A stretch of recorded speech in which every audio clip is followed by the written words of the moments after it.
Hey everyone, it's Jason. Welcome back to Black Rose Wars and the SATOR Kickstarter stretch goal box. As a reminder, this is for the original version of Black Rose Wars, and not the revised or Rebirth. Rebirth is the spiritual successor sequel game, basically, updated some stuff. And then the revised edition will be a re-implementation of the core box and some of the expansions to fit the Rebirth model, which did update and fix some stuff. As of this video, they said they're not reprinting they're not reprinting the SATOR, this stretch goal box. Does not mean they might not over time reprint parts of it. The One School Void has been reprinted in the Lex box, or the Ghouls Void box. Not the Lex box, the Void box has been void. So it's possible they'll occasionally maybe come back and pull some of these out, or they might re-implement them somewhere else, but they had no intentions of reprinting it as a one-to-one. There's also supposed to be an upgrade for this set, for the expansion for this, up to the new stuff, so they might reprint the schools and stuff, and some of the character cards and stuff to fix that, but I don't know what's in there because the video hasn't been released yet. So if you didn't watch part one, what I went through is just a brief overview of what was everything in the box, as well as some of the new implemented rules for some of the new stuff that kind of again brought it more into what Rebirth eventually did, as a base thing. And then what we're doing with the rest of the box is we're breaking it down, much like Rebirth's Rotas box did, is into 6 different little mini expansions, plus we'll do a separate video for solo mode. So each one will just be each one will just be its own separate thing. It'll have somewhere between 2+ mages in it, 1 to 2 schools in it, any evocations that are relevant to that, and then there's the campaign mode, which we'll also go through. Each one, so I broke it up into each campaign for each video, then that way, it's kind of breaking them down, taking everything in chunks. And then each of the videos, just as a thing before we hop into them, is I broke them down as my own names I gave them, are Corrupt Power, Ancient Times, that one will also have the Sin Tempor crossover in it, Rising Sun, Legendary Tales, Natural Force, and Learning Curve. And again, so there'll be 6 different videos there, as well as, right, 1, 2, 3, 4, 5, it'll be six videos there, as well as the solo play, and then finally the very last video I'll do is I'll actually do a comparison to all the different reprinted cards. So let's go ahead and hop into this video. Alright, so for this main expansion, we're calling this Natural Forces. We're going to look at some Elementalism School, as well as the Bardic, which kind of feels like nature adjacent, at least, music, soothing. And we have some interesting, cool characters like that. We have some elemental evocations. They're always fun to have, various things like that. And when we get into our scenario, we're going to just look at some Black Rose Power Shards, some actual neat bonus cards you can add into the game. So yeah, we're going to head off with our Elementalism Mage, who is, and I'm sure I'm going to say this wrong, but he is Talahuko. So he's definitely looks like he's supposed to be like a Mayan themed character, which is really fun when they get all these different characters from different parts of the world. So that's the whole idea of the Black Rose and the Nova Yactus Chronicles. Starts in Italy, is the main game, but then there's mention that, hey, there isn't a whole entire outside world. There's Black Rose lodges all over the world. So here we're getting one that's kind of like a Aztecian, Mayan themed character. So he has 8 cards in his hand and 11 health. If we look at his asymmetrical side, he has 8 health, or 8 cards in his hand, 10 health. His movement and attack stay the same. And it says he gets to start the game with 2 custom spells instead of 1. So just to start off a little bit better. And then he has the Elemental Archetype gets +1. So I don't think we've seen any other Elemental Archetypes outside of this set. But that's always a cool thing, because that means in the future they can add more characters. Revised could always add some more stuff like that. Or even have like Ghouls box, which has a character. And then it has the bottom one is evocations having additional health points. So Anyone he plays is going to have a little bit of extra health. So let's take a look at his miniature. So he's got all that, like, jade-type gear on. But he's got his big, giant, like, spiked paddle. But I love that it's a giant staff instead of just being, like, a little hand paddle. It's really cool feathers. You know, like, the little detail on the back of his, robe there where it actually looks like fur rather than being, like, a regular cloth that a lot of the other guys have if they have capes. Let me focus on his face a little bit more. Come on. Nope. Yeah, so you see he even has some of these lines on his face, but so actually focus.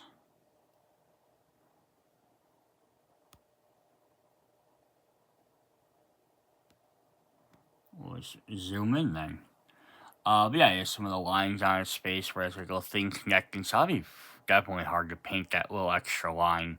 Some of the details on here, but details are always what make these things look really cool. Alright, so let's take a look at his personal spells, his custom spells as they call them. So he has Quetzalcoatl's Curse. It says, will the first 4 cards of a magic school. From those cards, you may draw 2 with the elements of fire and water. Reshuffle the others. So this is going to kind of work again with the elemental school because it has synergies with 2 different elemental types. Water and... Sorry, it's not. It's fire and earth. Fire and earth, and the other one's going to be flipped to the other side. It's going to be... Well, the first 4 cards of Magic School from you may draw 2 with the water or air elements and then reshuffle. So it's going to let you get certain cards you might need to be able to do various things for the elements. Now, if you're playing with any other thing, it's going to be, you know, you just kind of have to watch what groups you take. Because if you take groups that don't have these specific elements, they're not going to trigger as often. So yeah, very cool there. And we'll definitely just see how that works more with his elemental spells. Alright, up next we have Arthur Vox. Kind of interesting, I think when, and maybe this is just me, but when I didn't follow the Kickstarter campaign when it first came up, I was looking up through stuff. I think originally they had Arthur in the 5-6 player set with Genevieve. So it's supposed to be like, oh, this is King Arthur. Then later they changed it to this Arthur Vox character who's a druid. Or a bard. Sorry, not a bard. He's a bard character, so he likes to play music. Soothe the natural beast type of thing. Which is why I kind of like natural forces. So he's like not elemental necessarily, but he's like nature adjacent. But he has 9 cards in his hand and he has 10 health. We flip him to the other side. He has 10 cards and 11 health. But he has couple of different abilities. So he says, instead of one of the 2 standard effects using an action token, makes can heal 3 damage on the mage tokens from a mage choice from the mage sheet. So you can heal anybody for 3. So it's kind of, so you're playing like, for some reason you're playing like a multiplayer game or a team game. If they make a mode like that, it's kind of cool, helps him out. He can also spend a lot of his action instead to do double attacks instead of a moving attack. And then this last one is, a mage cannot keep the crown. If the mage earns it, he must immediately give it to another player, unless no mage can keep it. So, he doesn't get to keep the crown, which is very interesting. Let's take a look at his miniature. Got him, like, pointing up in the air, but he's got, like, the leathery wrapped boots. Got a wolf pelt on.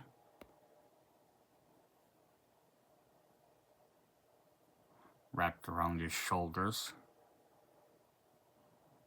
He's got his lute. I think that's a lute.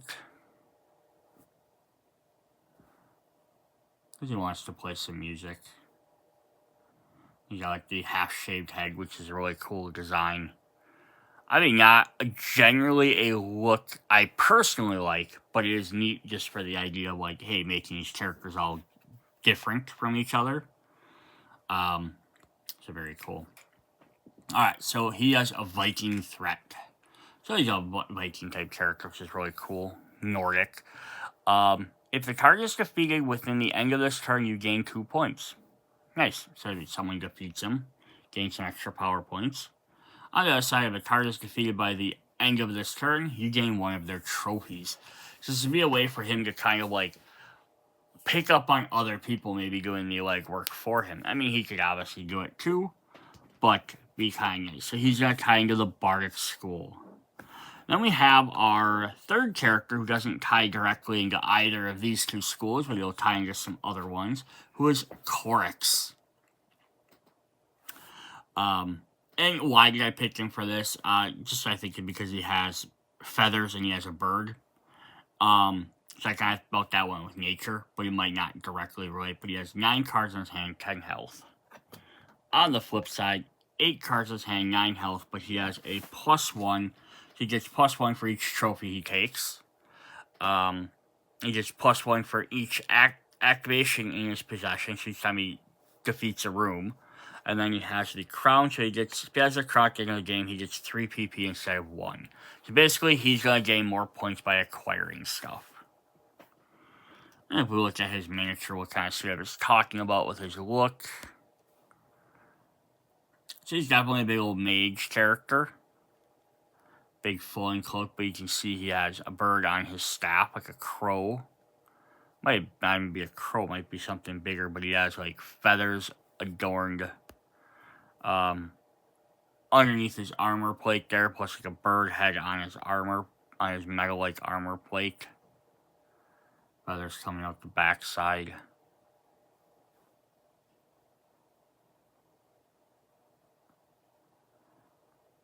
He's got a Black Rose book there.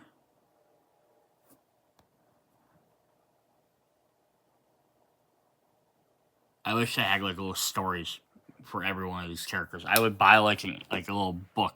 It was just like, here's some artwork of the characters and information on all of them. I like learning about these characters. Alright, so he has Poly Explosion, that I believe might be... I can't remember what school that is. But that's the 2 different schools, but I think these are base set ones. But he has move the target 1 space, inflict 2 damage to him or her, then 1 damage to all other models. So it's just going to deal some damage to everybody. On the other side, he has inflict 1 damage to the target mage, then move the mage up to 2 spaces. Every time he or she enters the room with another mage, inflict 1 damage to both of them. So it's kind of a way to get him to be able to do additional damage to a lot of different guys, which will help him defeat guys to gain his extra points. So very cool there. Alright, let's hop into our first spell school. We have Elementalism, which is going to have, air, earth, fire, and water, as well as any color. Its 2 different grimoires are going to be the Herald of Fire and Stone and the Masters of Ice and Wind. So these cards have synergy, and I believe it's 2 different cards that work together in conjunction. I can find the exact page. So, synergies between elements working together can create more powerful effects than usual. Synergies are always between fire and earth, and between air and water. When a spell is played, it contains a synergy with an element present. One of the spells already revealed. Traps and protections still covered do not count. The spell obtains the additional effect. So by playing these 4 elements kind of in conjunction, you're going to gain some extra cool abilities, and we'll see how those work when they show up. So they'll probably show up fairly quickly. So we're going to start with Drowned. What's neat about this is because we have, like, Earth for green, or we have, like, air for green, we have, like, or air, there are different colors in there. It's kind of, you got 4 different colors. Just showing off on there. So this is a air spell, says inflict 3 damage for the target mage. If the target's mage, flip the effect of his or her next standard spell.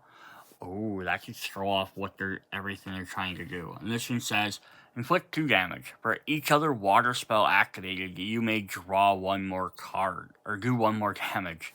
So yeah, if this is your first spell, it's only going to do 1. If this is your 4th one, you could potentially do up to 5 damage. So it's kind of nice, just depending on how you set your deck up. We have Electrocute. Inflict 2 damage until the end of the turn. Inflict 1 damage to him or her whenever a physical action is used. So it does less, but then there's repercussions for later stuff. Inflict 2 damage. For each other winged act or air activated, you may inflict 1 damage to a model 2 spaces away. You must select separate targets, so kind of like chain lightnings off of everybody. We got Geyser. Inflict 2 damage to all the models in the room. For each other air activated, you may inflict 1 damage to all other models in case, or max of 2. On the flip side there, we have remove all protection of the mages in the entire room, then inflict 2 damage to all mages in that room. Oh, that's mean. There's not often ways to get rid of protection. Frost Blades. For each other water activated, you may move 1. Inflict 3 damage to the target. He or she loses a physical action. So this will let you get closer to somebody and then target them. On the other hand, inflict 2 damage to all models in the target room. If any of the models move out of the room before the end of the turn, they suffer 1 additional damage.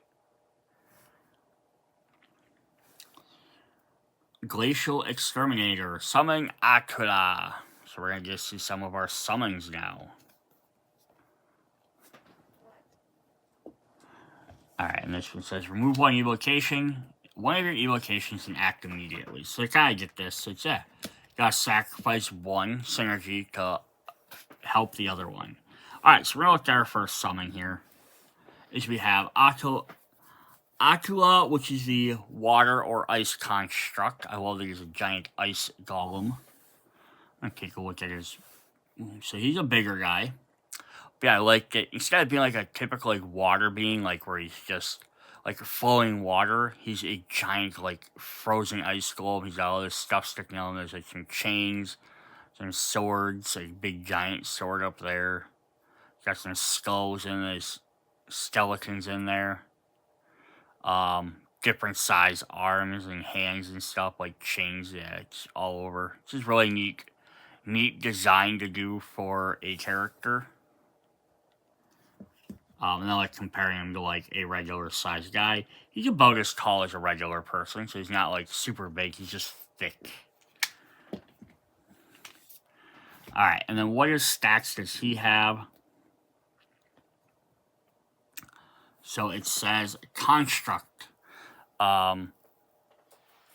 Does 1 movement, 4 attack, and 3 health. The first time it defeats a model during the evocation phase, it immediately moves 2 and attacks for 4.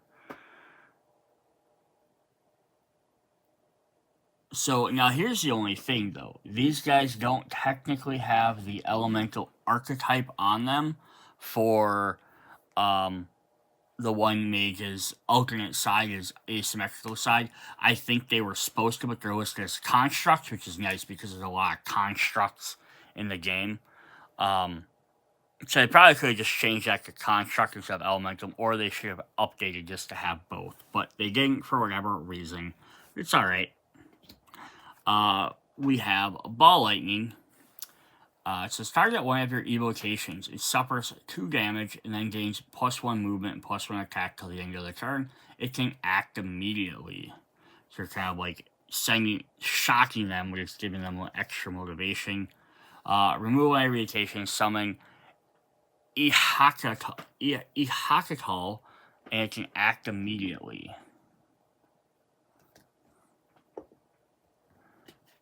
So this should be our air or lightning guy.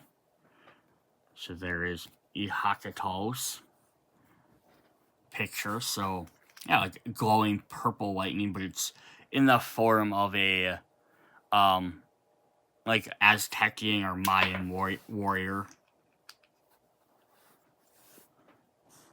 So he's got the big giant paddle.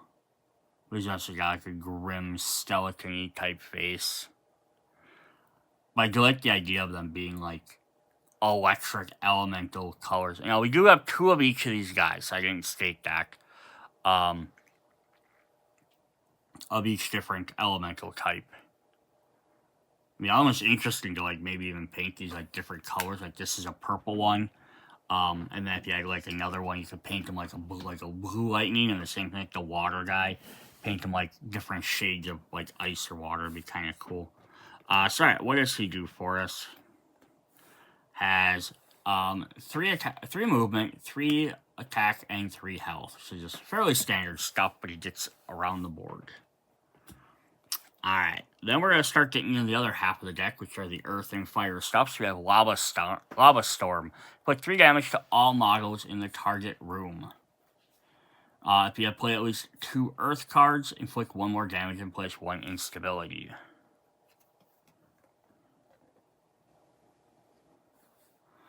And then we have inflict 3 damage to all models in the target room and place 2 instability.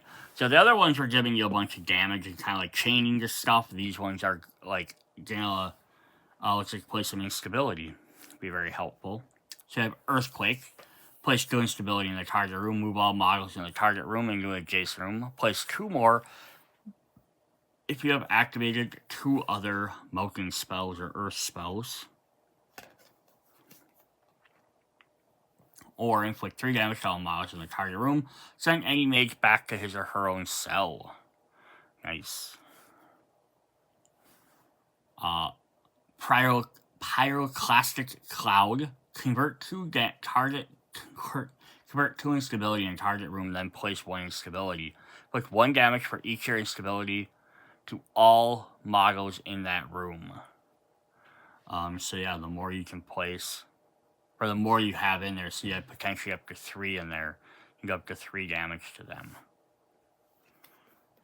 And then we have put 2 damage to all models in the target room. For each other fire spell activated, you may inflict 1 damage to all models in the 1 room away, or place 1 instability in that room. Max of 2 for either. Stone Lord. Summon Italy. So just summon our stone guys for our earth character. And then we have remove 1 of your evocations, inflict damage equal to its max health to all models in the room where it was activated. So that's kind of, the other 2 are like remove them, then activate a guy. This one's remove them to have them do some damage. So we're gonna get our earth golem here. It's silly. So he looks pretty cool. Again, very different style of golem, like he's, has all the different carvings and stuff on him, instead of just being like a giant rock monster. Though looks like he doesn't have like, he just a rock that stood up and started attacking. He definitely looks like someone crafted him. They decorated him up, made him into a proper warrior. I do like the little moss on there. That'd be an interesting thing to try and figure out how to paint as well. Alright, and what does he do? He has 2 movement, 2 attack, 5 health, and instead of movement, he can place 1 instability in his room. So instead of moving around, he can just destabilize the room using like earthquake abilities. Alright, then we have Flame Beast, summoning Chikanto. So we just summon our last evocation for this set. Shift 1 of your evocations into the room of the target mage. Then remove the evocation and inflict 3 damage to the target. So you just dash to their room and then explode on them. So here we have a fire beast, but I love that it's a fire cat. Like a fire panther, which is really cool. Or really hot, rather. So now it's hard to like make flames work well on miniatures. But yeah, so kind of like the flaming mane up there. Some flames on the paw. But yeah, just kind of paint them so it looks like he's on fire. Or has like a charcoal thing, which is really neat. But I like there are different things. There's like a humanoid. There's a big giant golem. Like there's a monster. And then there's like a cat. So it's like we have all these different elementals. And again, they could have just made like a fire being, a water being. Like just what they're formed out of those things. And since they did something a little bit different, it's definitely cool. And then what do they do? 2 movement, 2 attack, and 2 health. All its attacks have target one space, 1 model away. So they get a little bit extra attack. And like shoot fire, I would imagine. Then our last spell is Elemental Shield. Reduce the next suffer damage by 4 if the only element of the spell is earth, fire, water, or air. So yeah, if it's one of those they reduce some damage if they attack you with one of the main elements you're using. On the other hand, we have the next combat spell you would suffer whenever your locations can act immediately. So you don't get, you basically get kind of like take the damage and use it to like make your guys activate. So that is really cool. So we got some unique elemental stuff in there. Like this synergy, you get bonuses for playing other characters. It'd be kind of neat then if we had some with the other ones, which basically the other elements are sacred and profane. It'd be kind of neat if they had one that like focused on them. And there might be that I can't think of off the top of my head, but that'd be kind of cool. Or even if you get something else that just focuses on mainly like 2 of them, like this one's just gonna focus on like fire and water, and the other one like spell group that focuses on the other 2. That you kind of mix and match all 3 of them, you kind of have like a full set. Would be, just some interesting ideas to do. All right, so for our next spell, we're going to look at the Bardic. All right, for Bardic we have. So a little bit of synergy there. You have air, water, and fire, so you could work again with some of that. It's not that any of them aren't going to work together. We have Puppet Dance and your Symphony of Pain. So we'll kind of see what the Bard gets to do. So we'll start with our first one, which is Omen. All mages in a target room may remove a ready spell and do move 1 attack, gain 1 for each mage hit. Oh, interesting.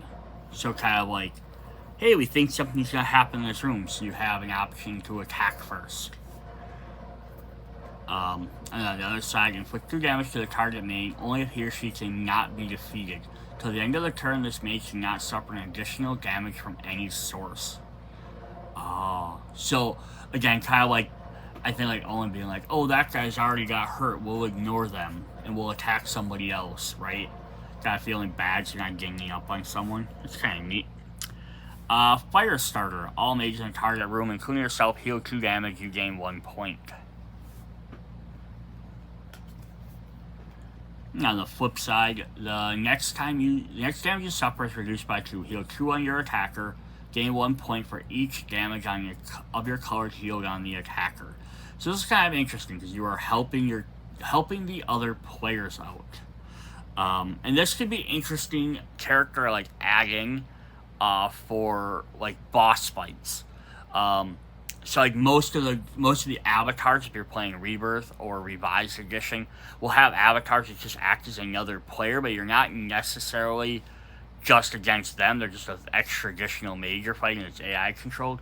Well, you do have some of the bosses like Chrono, who are literally, you are fighting them, and you almost need to team up together. Or even like in the Inferno box we have Lucifero, who you almost need to team up against to beat. Yeah, you can still target each other to trigger effects and do stuff like that, and hinder each other if you like, but you want to focus on that other character, and this could be a really cool guy to help out with that.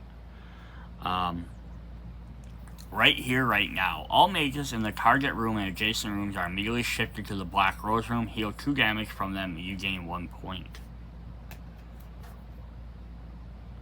And then the other side, inflict 1 damage to all mages in play. All mages gain 1 point. So yeah, you're kind of trading damage for points, which is really interesting. Pangerator. For the rest of the turn, any mage that was in the targeted room will suffer 1 damage each time he or she plays a spell. So penalize guys for playing spells.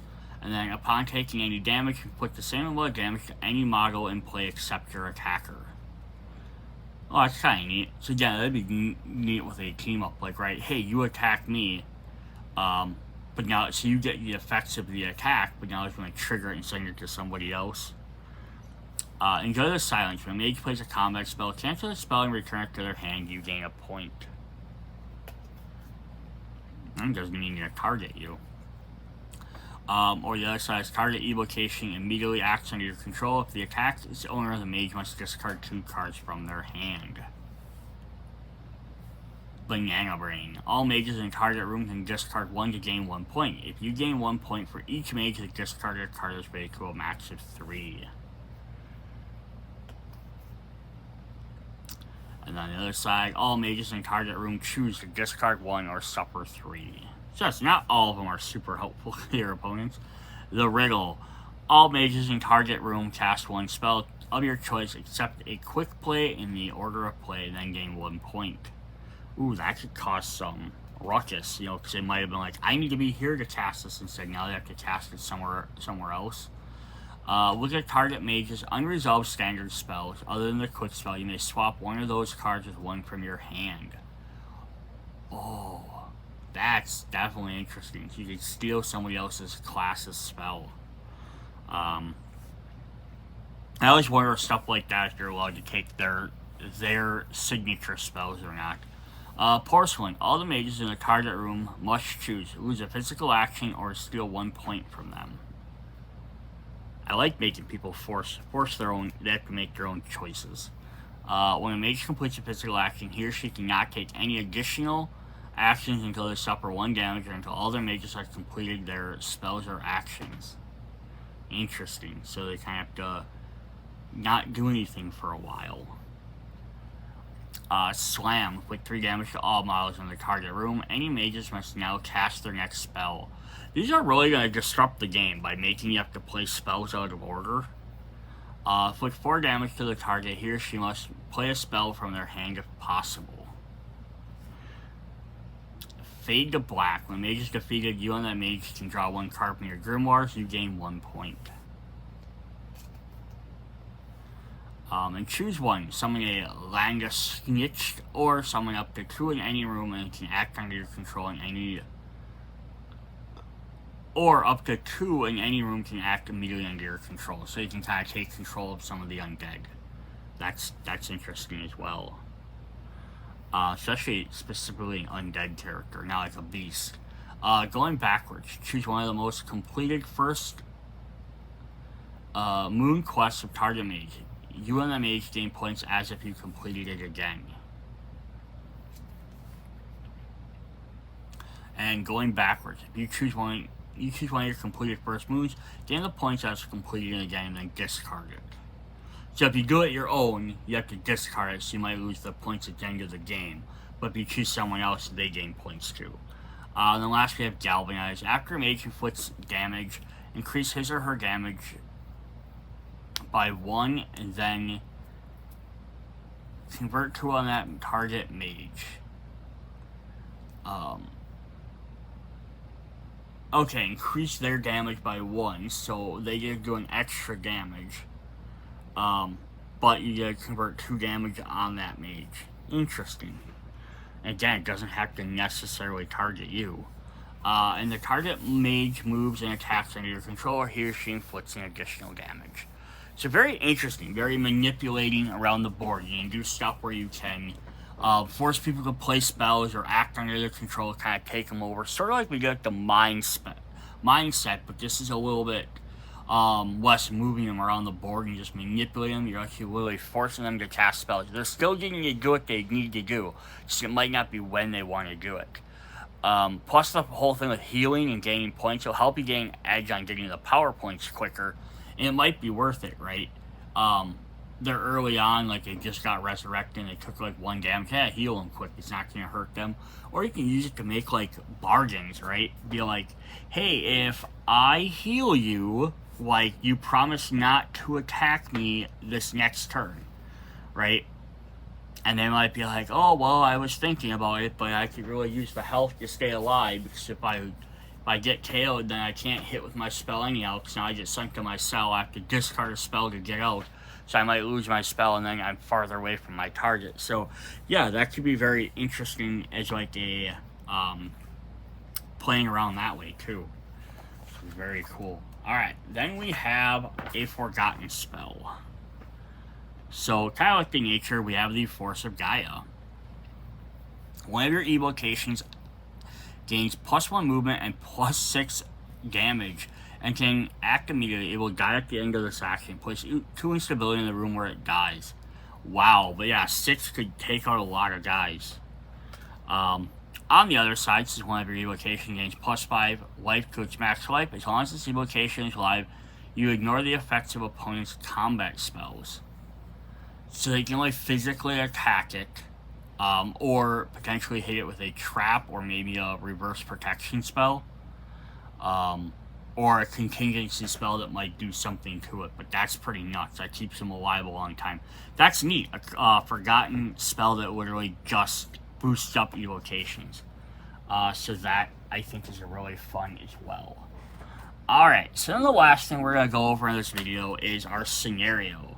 So if you've been watching any of the other ones, we're talking about the Black Rose Wars campaign mode, which is a series of 7 scenarios in the book, which are spread over all these little mini expansions I've been doing videos for. But basically the idea is you play each one, you keep track of all your points or everything, keep the total, and at the end who has the final score.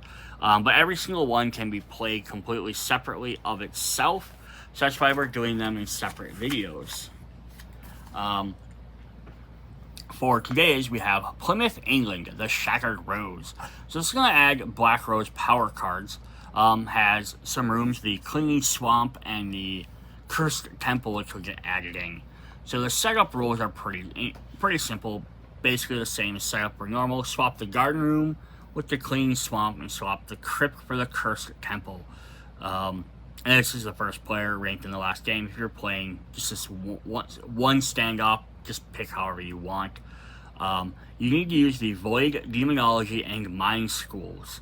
And then you can pick up to however many more you need, the other 6 schools you want. Void, Demonology, and Mind. So the Demonology is going to summon a bunch of demons. There's, I think, 6 different ones. Void's going to summon some extra demons, in the Mind's going to turn guys into pigmen, so it's going to be very interesting.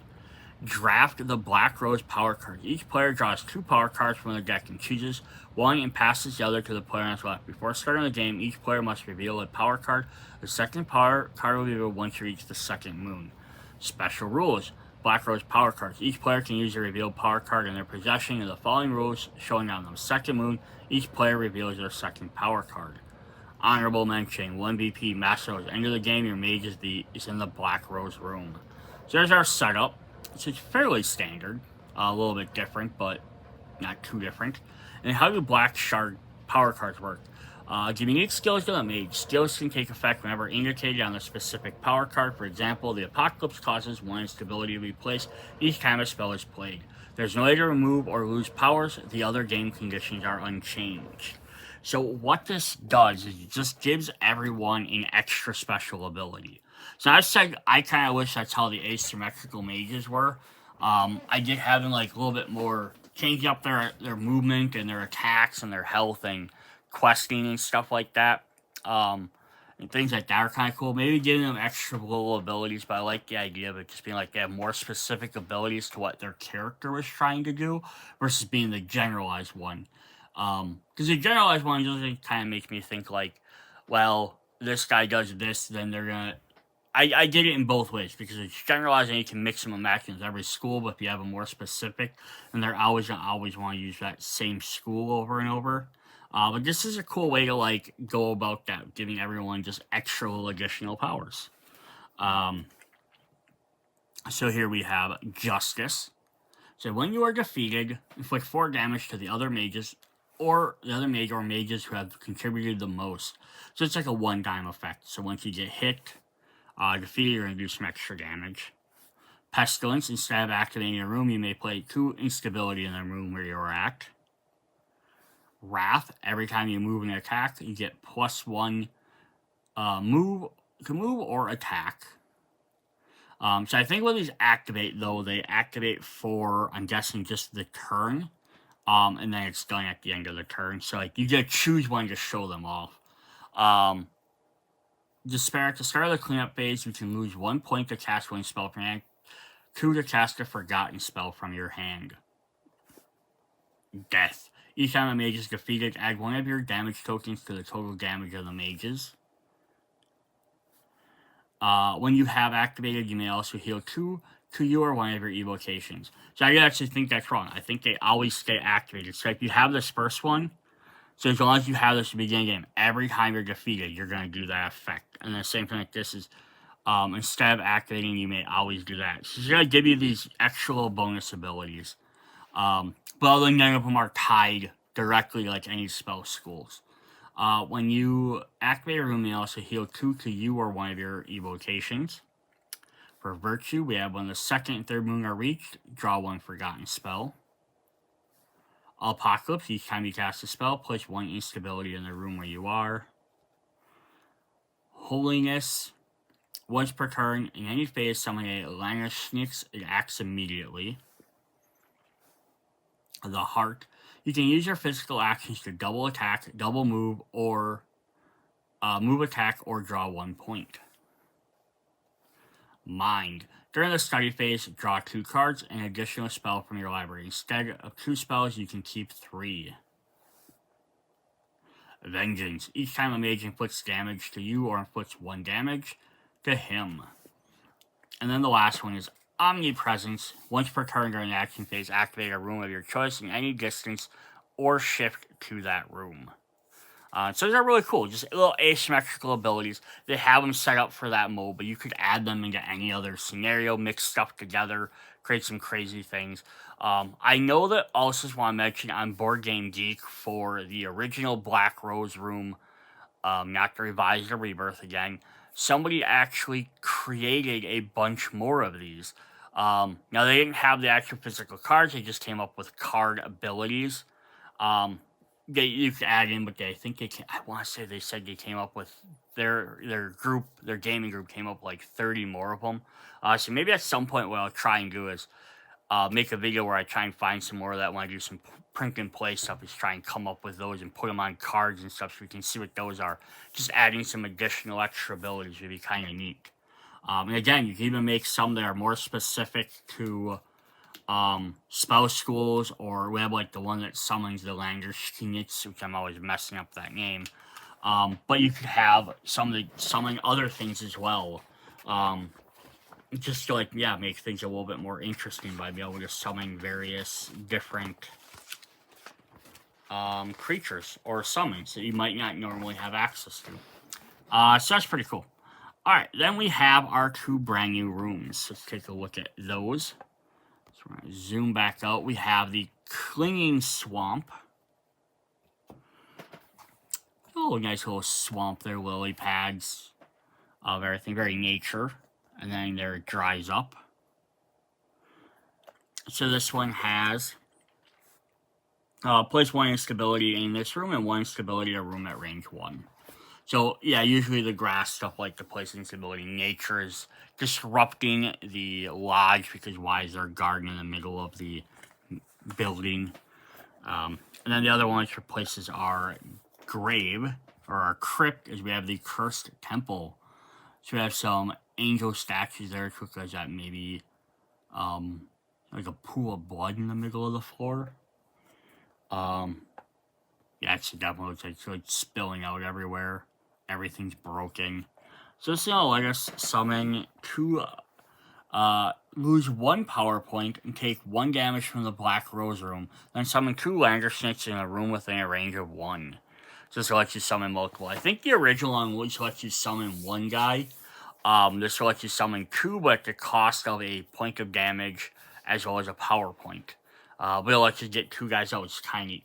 And it does say replace it for the scenario, but if you're making your own custom games, your own custom scenarios, mixing and matching stuff where you play them, you could go ahead and swap this out and have 2 of these guys out and have this way to be able to summon a bunch of these dudes, which would be pretty crazy on its own. Alright, so that's what we have for Natural Forces. Hope you guys are enjoying all of these SATOR box unboxings. Come back and check out the next one. If you haven't, check out the previous ones. See you guys later. Bye.